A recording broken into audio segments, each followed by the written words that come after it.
haciendo. Primero, agradecimiento a todos ustedes por estar aquí. Segundo, a la Fundación, Verónica. Ustedes hicieron posible esto, ustedes están haciendo posible mucho del trabajo y mucho de, como decía también Hernán, sacarnos de la comodidad de los escritorios, digamos. Eso es un empuje muy fuerte. Todos los que trabajamos en este tipo de enfermedades, yo siempre digo que la participación directa con las familiares, con los pacientes, es enriquecedora, movilizante, y creo que es el estímulo más fuerte para moverte del escritorio. Yendo un poquito a lo que fue el trabajo de nuestro grupo en el último tiempo, nosotros reconocimos desde el inicio que había un gran vacío en los trastornos neurogenéticos. Y ese gran vacío estaba primero en llegar al diagnóstico de esos trastornos. Y hablo de los trastornos neurogenéticos en general porque las leucodistrofias o las leucoencefalopatías genéticas son una de las tantas, ¿sí? Una de las tantas patologías que nosotros tenemos en nuestro grupo, o una de las tantas patologías que nos movilizan a trabajar durante todos estos años, o nos han movilizado a trabajar durante estos años.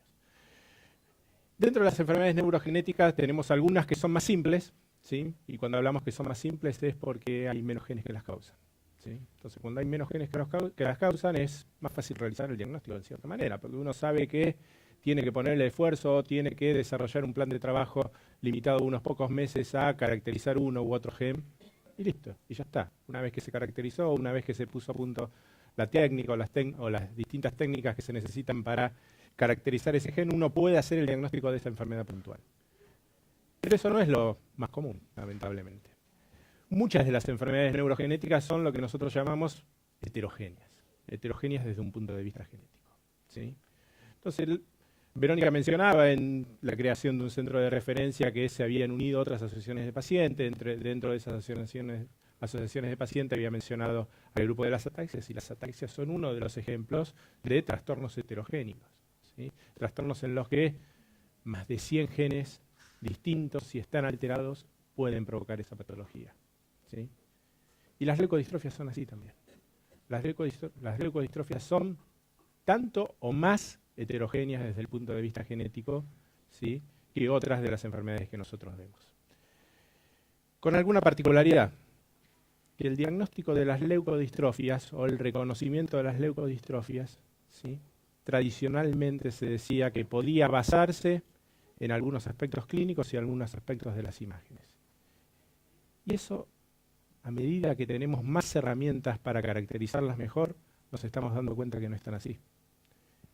Creo que coincidirás en esto, Hernán, que los síndromes o las descripciones clásicas de muchas de las formas de leucodistrofia que vos mencionabas, hoy ya no lo son, ¿sí? Y esos compartimientos estancos, si tiene esta característica clínica y esta característica en la imagen, es esto.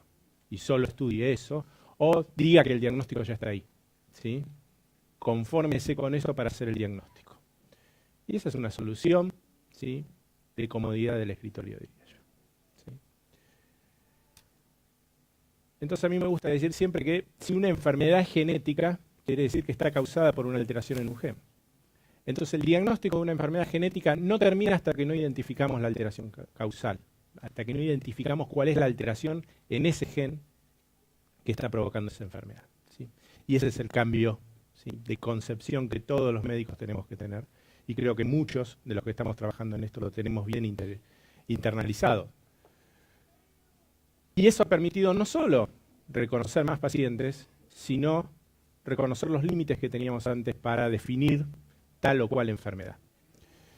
Por ejemplo, vos mencionabas una de las leucodistrofias que era el síndrome de 4H, ¿sí? Desde hace unos pocos años ya sabemos cuáles son los genes causales, o los genes que cuando están alterados causan el síndrome clásico de 4H, y hoy sabemos que 4H quizás es una excepción, ese síndrome completo con esas características. Quizás es la punta del iceberg de muchos pacientes, ¿sí?, que tienen alguna de esas alteraciones u otras que todavía no conocemos del todo, ¿sí?, y están causadas por mutaciones en esos genes. Entonces, ese es un ejemplo, ¿sí?, y esa es una forma de leucodistrofia que creo que en el tiempo muy corto por venir la vamos a reconocer como una de las más frecuentes, ¿sí?, quizás por debajo de adrenoleuco seguro, por debajo de metacromática no estoy tan seguro, de Krabbe seguro que es mucho más frecuente, ¿sí? Así que es muy probable que sea la segunda o tercera causa de leucoencefalopatía genética que podamos reconocer, digamos, o que tenga frecuencia en el mundo. Entonces, si más allá de esta introducción, esto claramente les crea una necesidad a ustedes y nos crea una necesidad a nosotros, ¿sí? La necesidad es tener los recursos técnicos y humanos para poder identificar las alteraciones genéticas causantes de estos trastornos. Porque si yo les decía que el diagnóstico no termina hasta que no identificamos la alteración causal, ¿sí?, no vamos a tener diagnósticos. Y todos necesitamos diagnósticos, porque ese es el primer paso. Ustedes lo necesitan sobre todo para tener una respuesta al porqué del trastorno que les está pasando a algún familiar, ¿sí?, algún familiar suyo. Entonces, el primer objetivo del diagnóstico es dar esa respuesta de ese porqué, ¿sí? Y nosotros lo necesitamos para poder reconocer cuál es la problemática, poder investigar en ese trastorno y eventualmente poder ofrecer alternativas terapéuticas cuando existan, ¿sí?, que a veces ese cuando exista ya es el presente. Entonces, con esos objetivos, desde hace un tiempo empezamos a trabajar en poner a punto distintas metodologías para el diagnóstico molecular de enfermedades neurogenéticas y en los últimos años de las leucoencefalopatías o de las leucodistrofias. En el último año en particular nos concentramos en dos aproximaciones o dos tipos de enfoques para lograr el diagnóstico de estos trastornos. Uno en dos trastornos, modelo, ¿sí?, con distintas importancias. Uno fue metacromática, ¿sí?, caracterizar genéticamente los pacientes que tengamos con leucodistrofia metacromática. Sabemos que el diagnóstico de leucodistrofia metacromática puede hacerse perfectamente en términos bioquímicos, pero es importante tener la caracterización molecular de esos pacientes, y ese fue muy fácil, ¿sí? Les puedo decir que la puesta a punto de caracterización de la alteración genética causante de la leucodistrofia metacromática está prácticamente terminado, ¿sí? Lo que no hemos recibido muchos pacientes con leucodistrofia metacromática. Así que está abierta la oferta a seguir trabajando en eso y recibir más pacientes con leucodistrofia metacromática, ¿sí? El segundo es la adrenoleuco, ¿sí? La adrenoleuco es, bueno, ya lo dijiste vos, Hernán, es indispensable contar con buenas técnicas de caracterización molecular, ¿sí? Quizás uno podría pensar a priori que el diagnóstico molecular de adrenoleuco debería ser fácil. ¿Por qué? Porque es una patología que tiene solo un gen causal, ¿sí? Y es un gen que no es tan grande, es un gen que uno podría caracterizarlo, leerlo, secuenciarlo de manera relativamente fácil. Bueno, no es tan así, ¿sí?, por algunas particularidades de este gen que son cuestiones técnicas. Sin embargo, estamos dando pelea, tomando tus palabras, y yo diría que ya estamos en un 80% de las distintas técnicas que necesitamos para caracterizar el gen de adrenoleuco puestas a punto, así que estimo que en el comienzo de 2017, en el primer trimestre de 2017, ya va a estar totalmente puesto a punto o con la confianza suficiente de nuestra parte como para poder ofrecerlo en forma masiva en esto que vos mencionabas, Hernán, en el consorcio y demás, y en la necesidad de hacerlo amplio ante programas de salud, ¿sí? Y de eso tampoco hemos recibido tantos pacientes como quisiéramos. Acá es fundamental para que logremos una puesta a punto absoluta y que nos dé toda la confianza para poder ofrecerlo, tener el mayor número de muestras posible en esta primera etapa, ¿sí?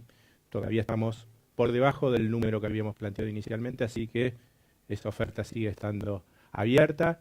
De algunas conversaciones había surgido que hay gente que le cuesta movilizarse hasta Buenos Aires, se puede hablar para recibir muestras por correo, o sea, hay distintas alternativas, no es necesario que el paciente se movilice a Buenos Aires. Y finalmente nos queda todo ese gran grupo de las leucodistrofias que Hernán mencionaba que no tenían un marcador bioquímico, que no tenían una prueba bioquímica para hacer el diagnóstico. Y de ahí, hoy les puedo decir que lo que quizás 5 o 6 años atrás era muy difícil y la aproximación diagnóstica de esos trastornos era casi terreno de la ciencia ficción, hoy ya es una realidad merced a adelantos tecnológicos.